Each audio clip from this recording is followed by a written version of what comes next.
বেলা তখন দুপুর 2:30। সাভারের মডেল মসজিদে প্রবেশ করতেই চোখে পড়ল এক ভিন্ন রকম দৃশ্য, যে দৃশ্য দেখার পরে চোখে জল ভিজে আসবে যে কোনো হৃদয়বান মানুষের। ঈশ্বরের অনুগ্রহ কামনায় এক বাক প্রতিবন্ধী কিশোরের ভাষা যেন চোখে জল আসার মতো অকৃত্রিম অনুভূতি প্রকাশের বাস্তব চিত্র। আল্লাহ পৃথিবীর সকল ভাষাই বুঝতে পারেন, এমনকি মনের অব্যক্ত কথাও আল্লাহর অজানা নয়। তবে নিজের ভাব প্রকাশের সহজাত ভঙ্গিতেই মহান আল্লাহর কাছে প্রার্থনা করেন সেই কিশোর। দৃশ্যটি চোখে পড়তেই এক পলকের ক্যামেরায় তা ধারণ করা হয়।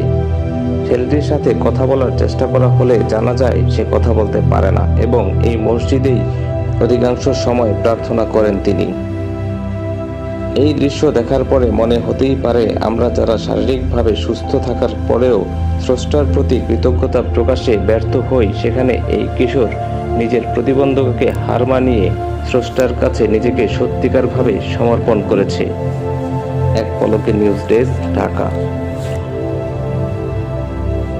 তুমি কথা বলতে পারো না?